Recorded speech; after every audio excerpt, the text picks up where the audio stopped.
have your copies of the song behind your chairs. There is a copy of Surely the Presence taped to like the second page in the back of the pages. And we're gonna sing that. And we have some music and the words are on the screen. There's one word that's different, but you can use it first. We're winging it. It's gonna be great.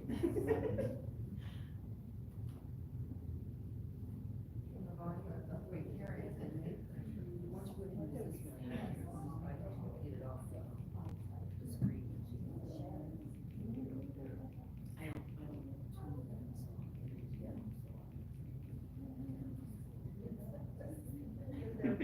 Just keep clicking up. Which page did you say? It's like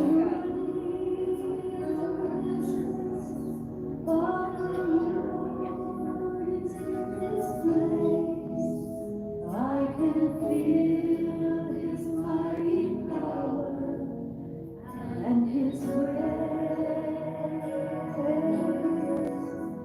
I can hear the rush of angels' wings. I see glory on his face.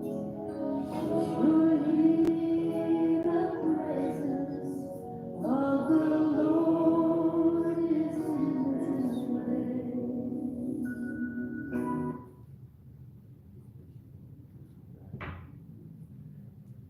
right.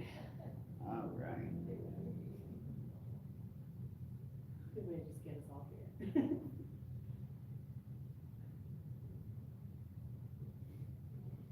There we go. Welcome to Unity of Billings. Summer is petering out. It's nice, isn't it? Love it. You like the hot weather? No, not real hot. Oh, It's too hot for me, yes. I'm trying to think. But now it's nice in almost September or, you know, like, Yes. oh man, It's been beautiful. not yet. I'll say that word. Yes. All right. Our Sunday services are being live streamed. If you want to support our ministry, you can donate by going to PayPal, and that's going to be unitybillings@gmail.com, or you can go to our website, which is unityofbillings.org, and there's just a donate button. You can just click right there, and every little bit of it is super appreciated. We need to look. Today we have the wonderful Reverend Bill Zemke speaking about just right prosperity. And then later in August, we will have Reverend Edie Weigel on the 18th and me on the 25th. We don't have services on September 1st because of Labor Day weekend, because Montana's going to go. I know that's where my parents will be. And now we have the Unity song with David Friedman. Oh, is it? Oh, sorry.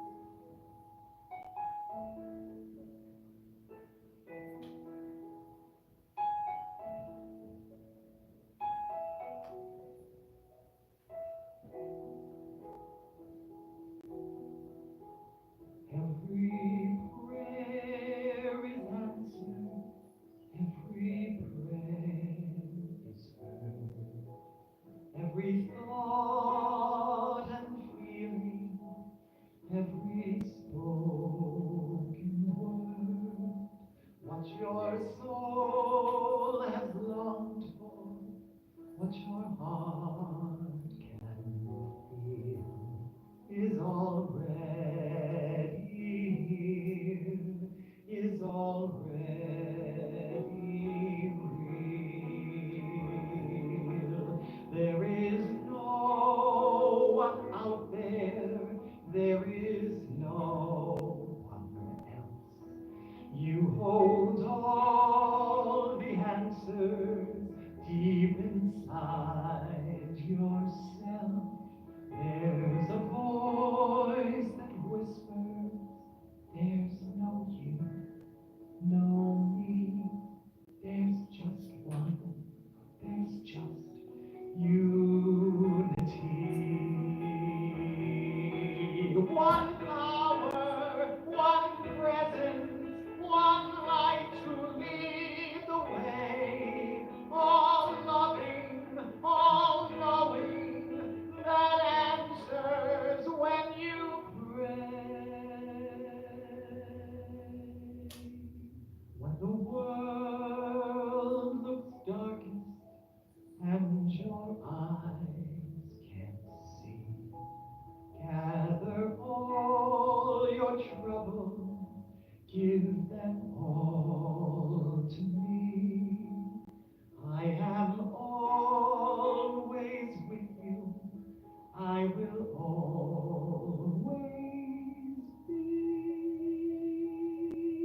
affirm with me. The peace of God is mine to live and mine to share. Is it actually inner peace or is it prosperity? I just noticed that those were different. That's okay. Inner peace is good. Prosperity is good. It's all good. I'm gonna read about prosperity. That's the word of God. It's okay. More than once. That's okay. Yeah, exactly. We could all use a little more inner peace nowadays. It's all good. All right, prosperity. I live an abundant life. It often has been said, you can't take it with you. While it is true that money and material possessions must be left behind when I transition from this life, these things are not the source of my prosperity. My true wealth lies in my consciousness, my ability to give and receive love, to share what I have and receive from others with equal joy, to understand and use the creative power of thought, and to know myself and all people as living expressions of the divine. I live consciously and abundantly, making wise use of the earth's resources and drawing upon the limitless storehouse of divine ideas. Through the power of God within me, I enrich my life physically, emotionally, and spiritually. But store up for yourselves treasures in heaven, where neither moth nor rust consumes, and where thieves do not break in and steal. Matthew 6:20. So Leslie, can you say what the affirmation is, because I know it's short, and then we can say it, because Yeah. It's, I live an abundant life. I live an abundant life. We do. Everything we need is already ours. Great. And now if we confirm the Unity Foundation principle. There is only one presence and one power in the universe and in my life, God the good, omnipotent. And our lovely Unity of Billings affirmation. Through divine wisdom and grace, Unity of Billings is vibrant, healing, and inclusive. And now if you'll gather up your love offerings and really hold that energy in your heart as we affirm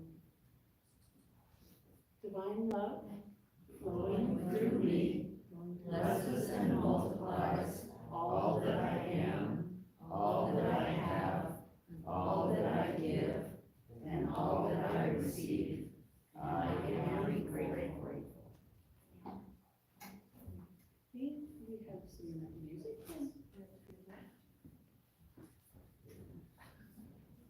A wonderful paragraph. All right.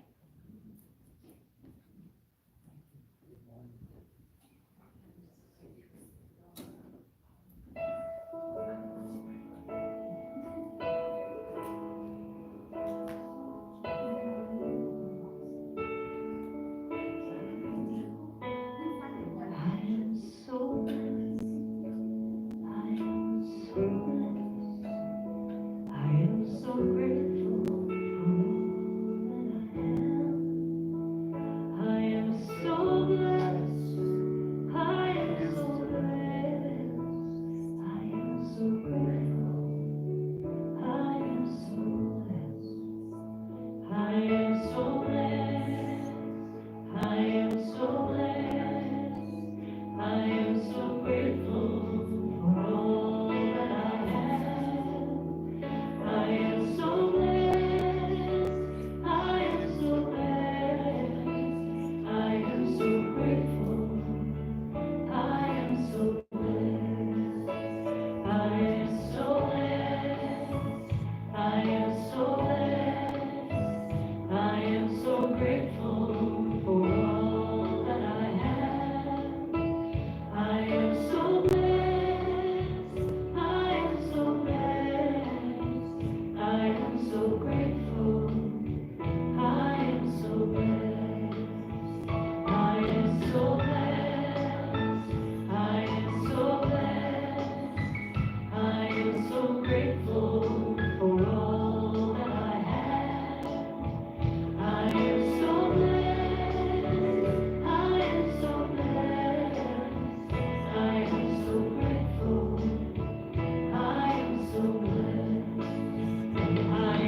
so grateful.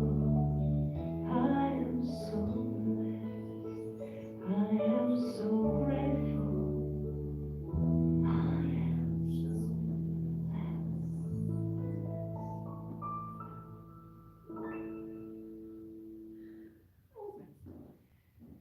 Speaking of blessings, now it's time to bless the offering. So really hold that energy in your hearts and visualize it going out into the world to do all of its work. See it reaching the people here at Unity of Billings, and then rippling out into the community at large, into our state, our country, our world, and reaching every little nook and cranny that it needs to reach and doing all that important work. And if we see it in our hearts, then it's already happened. It's already true. And now it's time for our wonderful Reverend Phil.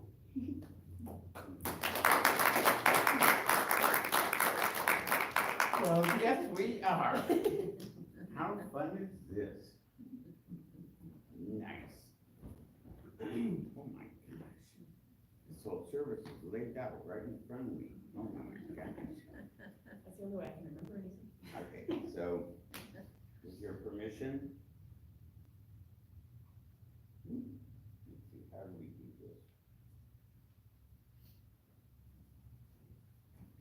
Aha! I am now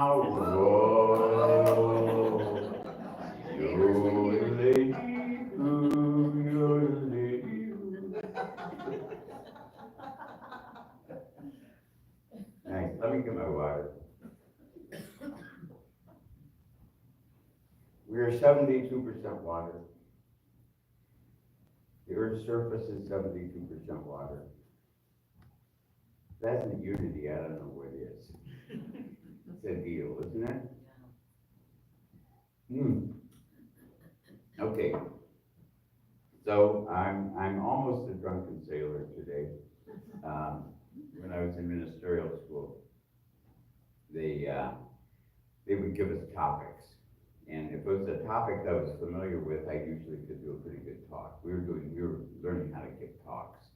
And every once in a while they give me a topic that I wasn't familiar with, and so I go in these great searching from 18,000 different sources and then I would get up and give a talk that had 18,000 sources in it, and it wasn't integrated. And Don Jennings, the beloved late Reverend Don Jennings, he would laugh and he would say, "Oh, Philip, you're such a drunken sailor." And he said, "You're just all over the place," And in Unity of Billings, I had a dear senior gentleman named Clyde. And Clyde had his own special chair. It's still there. Someone almost sold it at a garage sale, or one of our garage sales at Unity. And I quickly snatched it and took it out of the mix, and I said, "Oh no, that's Clyde's chair. That stays here forever." So Clyde would sit in his chair, and when I was pretty well into my talk, and I had roamed all over half the world, bringing in all the sources if I was in a new subject. And all of a sudden I hear Clyde, "Bring her on home, Philip, bring her on home." And so it is. So today we're going to talk about prosperity, and I think this is just a hair loud, don't you? Okay. All right, thank you. So at Silent Unity, they receive 5,000 prayer requests a day.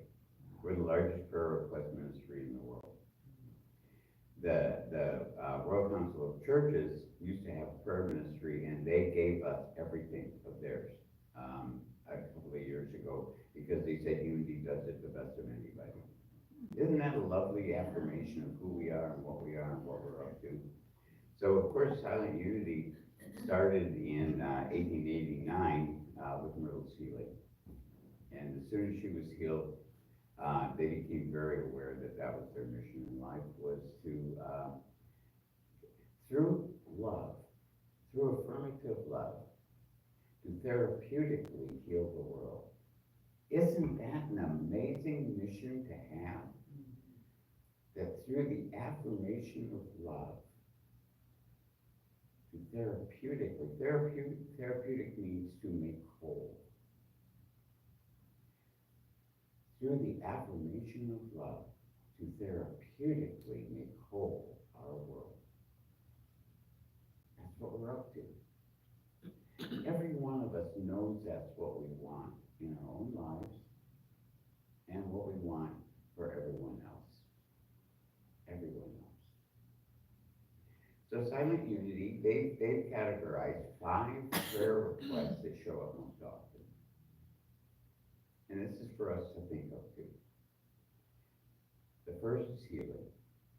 More healing requests than any other. Second is prosperity. The third is purpose. The fourth is guidance. And the fifth is peace. I like to think that purpose is in the middle because it's the sun in which the other prayer requests rotate around. They orbit that.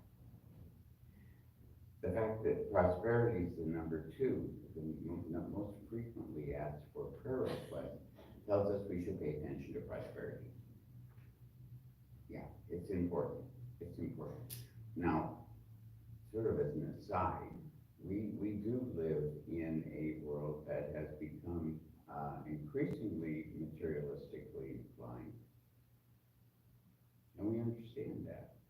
That's part of the wealth of science and technology and the reasoning era of the Renaissance and Enlightenment and those things. So we were headed this way. But it's not the only way.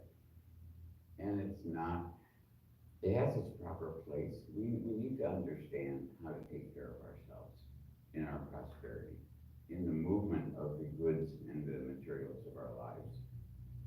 But we have to be conscious of it. Charles Plummer once said, he said, I like Charles, I do my Charles invitation. I've seen a lot of people who've won the lottery and I don't see any of them happy. And they're not happy because they don't know how to spiritually handle this prosperity they've been given. That's the truth, isn't it?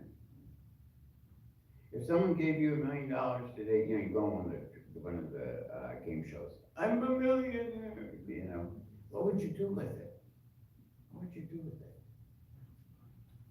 Our beloved Edwin Gaines, who's the queen of prosperity and unity, she once had a friend who related to her that back in the colonial era that the East Indian Company from England had done a resource survey of the world, and they had discovered that if everyone wanted to live the way a baron or a lady of wonder in England lived, that there wouldn't be enough money to go around. Now that seems probably pretty interesting. But Edwin Gaines said, well, with computers and everything else, it's come to the place where we can do a more critical survey of the resources of the world. So she commissioned one, and it was done, including the resources in the ground and all that sort of stuff, And what she discovered was every one of us should have $4 billion to spend. Every one of us should have $4 billion to spend. And then she'd laugh and she'd say, "Have you got yours yet?" Edwin said, "Who?" Edwin said, "If you ever get a chance to hang on her presence," she said, "Who?" So I think about that. Not just what would I do with $1 million, but what would I do with $4 billion? What would I do with it? How would I be a good spiritual steward of that kind of wealth? So, although we're not going to stay in the material conversation of prosperity for too long, I think that a little bit of heads up from Charles will probably be useful. And then we'll move on to the spiritual prosperity part. All right. So, Metaphysical Bible Dictionary. Okay. There's big ones. This one's a new edition, and they trimmed it down a little bit, sort of to what's pertinent for us today. Because Charles goes kind of wild with his, not Charles, I love that Charles. So anyway, so this is what it says about prosperity. Prosperity, the consciousness of God as the abundant, everywhere present resource, unfailing, ready for all who open themselves to it through faith. They that seek shall not want any good thing. Now, that's a promise, isn't it? That's a promise about abundant thinking. Do we think the world's abundant?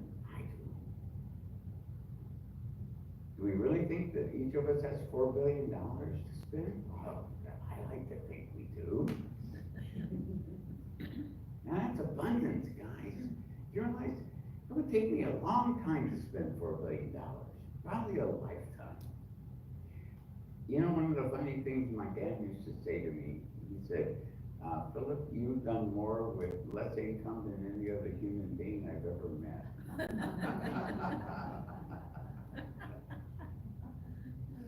But nonetheless, when I did my Social Security evaluation, I realized I was going to do close to $1 million worth of income across my lifetime, and you all are. That's standard fact. You're all going to have $1 million to spend one way or the other across your lifetime. That's pretty amazing. That's an abundant world. That's a profound world in which our purpose is to spend our wealth wisely. Spend our wealth wisely. Prosperity is based on the conscious possession of the idea of God's abundance that is back of all things. Now, things come and go, but the idea of abundance endures. Things appear at its command. Jesus had no visible possessions, yet he could supply thousands of persons with food through praising and giving thanks to the invisible spirit of plenty. That's one of the things we call it a miracle, but a miracle is just something we don't understand. Something that happens that we don't understand, we call it miraculous. It's a divine understanding that we can increase through attraction that which we can use in the world if our purpose is centered in the divine. For 28 years I've ministered at Bozeman, and we have finished by mine. This is my intention, and it's been fulfilled for 28 years. We finish at zero account every year. On December 31, everything that has come in has been spent, has been distributed, has been given. We tithe to 4 different Unity departments. We make sure that what comes into us in flow goes out to us in flow. Now, I'm going to tell you a story. One year, we were coming up to it, and we didn't have all the money we needed to finish. And we discovered that we had a bank account no one knew about, and they had $6,000 in it, which was exactly what we needed. What was that? Well, Unity of Billings has always been a renter, and they bought once. They bought a property. The minister lived in the house, and the double-car garage was turned into a sanctuary. And it didn't work out very well, so they sold the house. And he had $6,000 left over, so they tucked it away. And it had been sitting idle for 25 years. We discovered it. And my wife and I did it. We laid out, we put out big 90-inch tables all over the sanctuary, and we laid out all the financial records and all the notes from all the secretaries, all of the board meetings. And we sat there and we figured out exactly who gave that money. And we called every one of them up. And we said, you provided funds when they were living in a house, and then the house got sold and there's an excess of money. But you were a part of that. We needed to finish our year at like to, which is at ground zero with God. Are you in? Every one of them said, go for it. Isn't that amazing? One year we were in the same situation and a lady called me up from Arizona and said, I own a trailer in the trailer park, the trailer park in Bozeman, and I can't keep it up, and I'm not ever gonna move back to Bozeman. Can I give it to the church? And I said, well, yeah, sure you can. Talked to the park manager and he said, we'll sell it before you even get ownership of it. And so we did, and it was exactly the amount of money we needed to finish at ground zero with the divine for that year. Those things happen, friends. Those things happen. But like Goldilocks, Charles said you don't want it too hot and you don't want it too cold. You want your prosperity just right.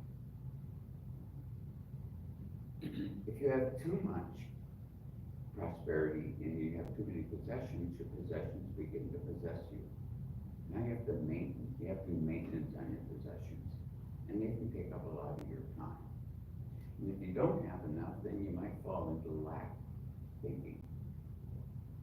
Unity, friends, and we're going to talk about this through the years coming.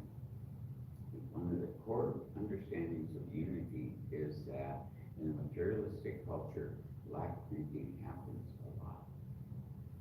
And we have to be aware of that. See, if the divine is abundant, we need to be in that rhythm and in that affirmational understanding with the divine so that we have exactly what we need. Not too hot, so that we have too many possessions. Not too cold, so we don't have enough and we don't think we can get the work done. But just right. Just right. That's where we want to be. We want to be like Goldilocks. Not too hot, not too cold, just right. All right. That's what Charles said. Charles did some amazing things. You know, Unity was started on a penny.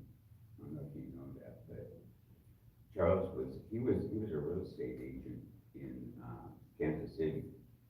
And he belonged to a group called the Christian Businessmen. And Charles,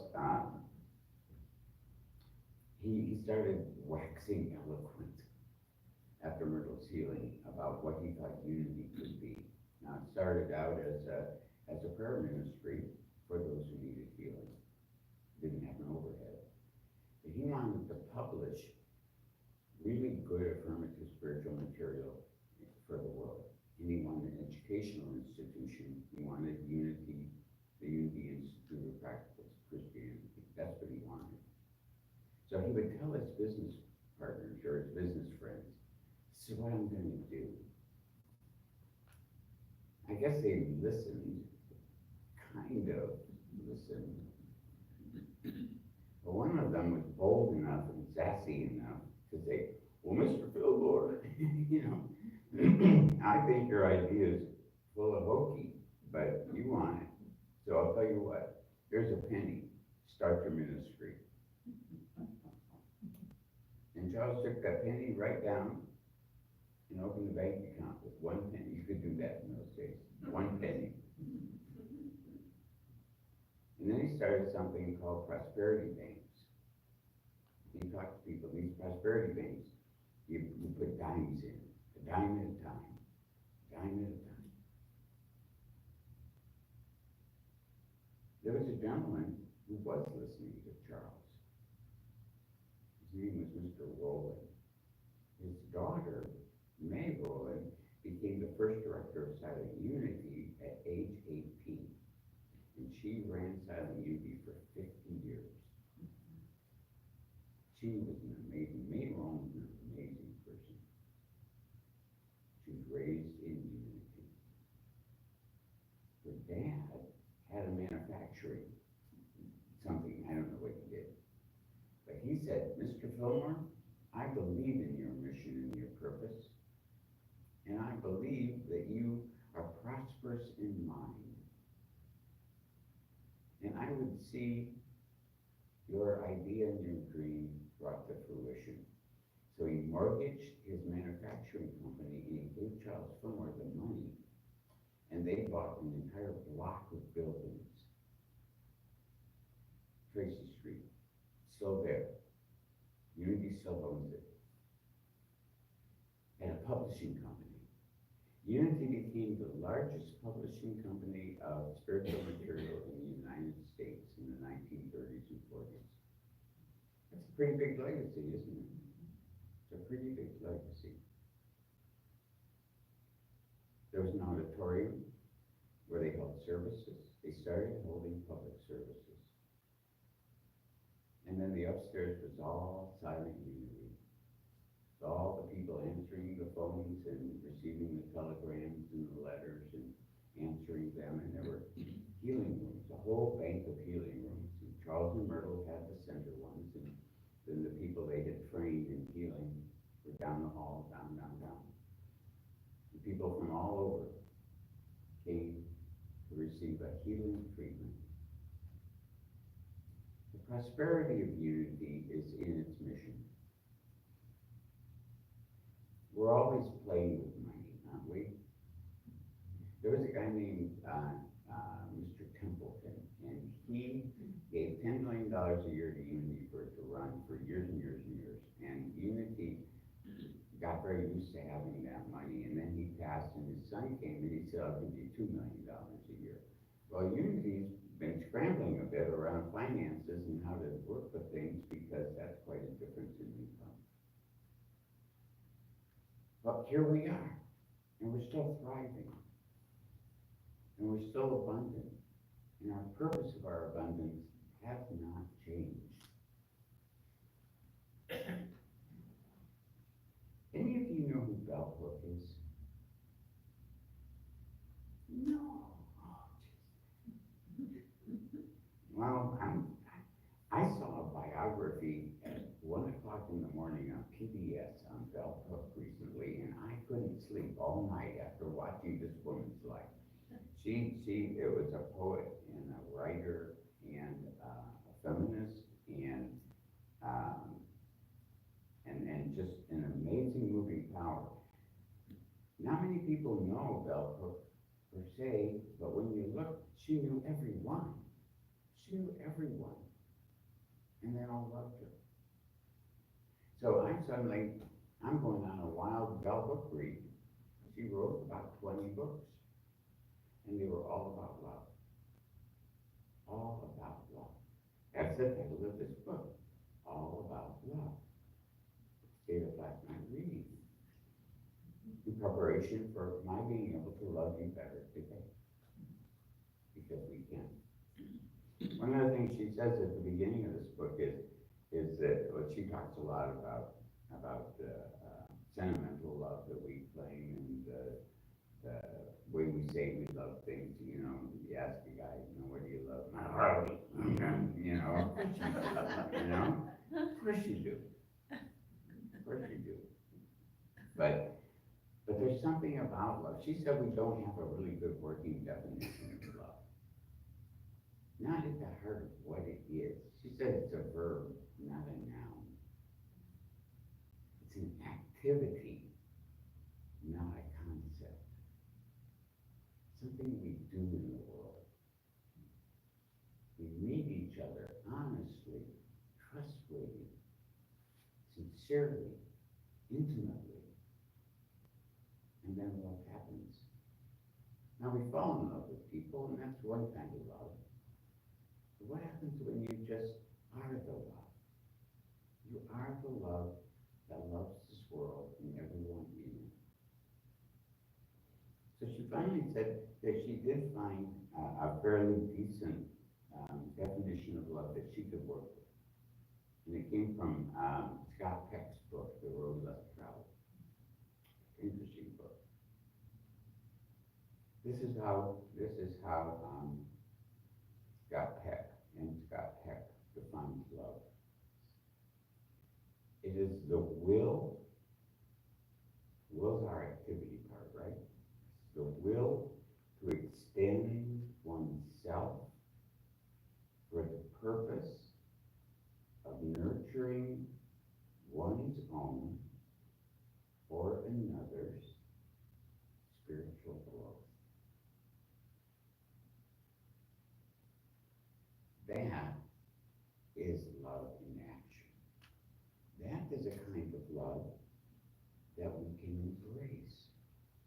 Doesn't mean you agree with people, it doesn't mean that anything has to come before love can be given. Love is given because it's who we are and what we are. God is love. Pure and simple. Pure and simple. We bless and are blessed when we give in love for the nurturing of another person's spiritual awakening.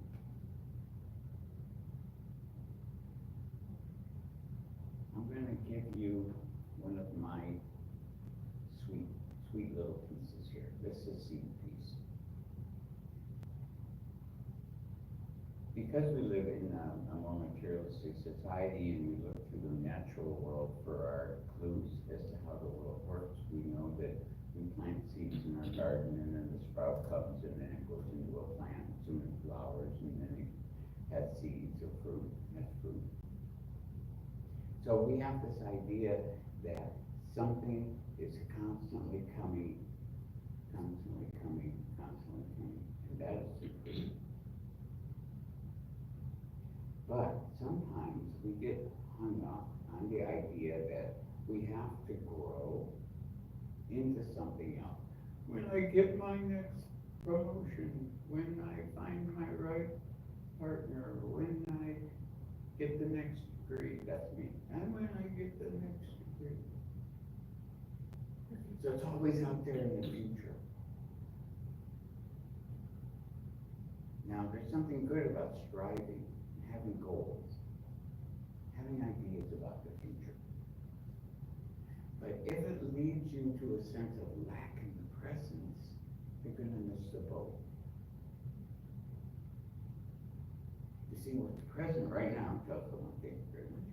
What's present right now is the abundant world, and you are in its presence right now.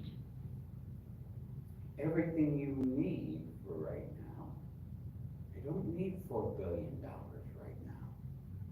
I need to be present with you right now. So rather than think of growth is that. I'm going to tell a story on my Unity minister friends, okay? When we get together, one of the first things that everybody asks are, how much have you increased your congregation? What's your growth rate? Believe you me, that can be a very daunting conversation to have when numbers designate what growth means. I do not think it does. Yes, one way, but it is not the core of what growth is. My sense of growth is deepening. My truest sense of growth is awakening. If the divine is everywhere, if you are an expression of the divine, here you are. The divine's expressing through you. That's how it experiences itself. There's no lack there. There's only abundance. You are the prosperity of the divine having experiences. So, what is the thing then that I'm involved with? It's not, when I get my next degree, I will grow spiritually enough to become aware that I'm a spiritual being. No. What I am really doing is wanting to be awake to the abundance right now. The presence and the power. It's here. It'll also be here tomorrow, and it was also here yesterday. But I want to be in that presence right now. That's where my abundance is. That's where my prosperity is. The greatest treasure and riches I can have is to be present with you as spirit, seeing spirit.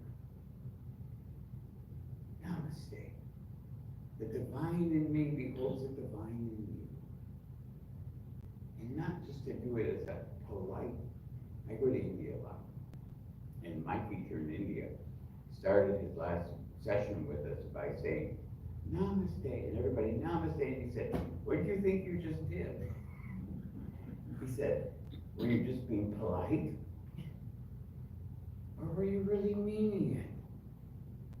Were you present to this truth? That this is a divine world, and you are divine. Right now. You may have things you want to do, grand. You may have things you need to do, grander yet. But you are fully abundant, 100%. The abundance of the divine sitting in your chair right here in this room on this day. Second. There's no lack in you. Not your essence. Not your true being. You do not lack in any way. You are prosperous in every way. Be present to the present. When I am present to the present, I am the most peaceful, calm, fulfilled person that I have ever been. And when I am present to the present, I don't look at the world as something that needs to be evaluated or figured out. I am just in bliss with the fact that it is a divine presence that loves me. You would not be able to be here if you were not loved by the divine that created you. You are the divine in creation, right here, right now. And that truth sets you free. That truth sets you free. That is who you are. If you want to do something else, you want to keep growing, do it. But on your way to growing and tending your garden, know that you are the gardener that the divine has created in love. Everything is created in love. Love and wisdom are the two things that are pre-existent before anything starts being manifested. It's there before there's any qualities of life that we can express in our consciousness. It is there. Love and wisdom. Wisdom is everything in its right place. Everything in harmony. Everything in balance. That's how the world works. It is constantly, if it gets out of balance, it rebalances itself. That's just the way the world works, because the world is wise. And the world loves itself. And it loves you. It loves you as the prosperity, the great treasure, the great abundance of love in our world. Because you are aware of love. You are love. Be love, see love. Do it. I guarantee you'll like it. Thank you so much. All right.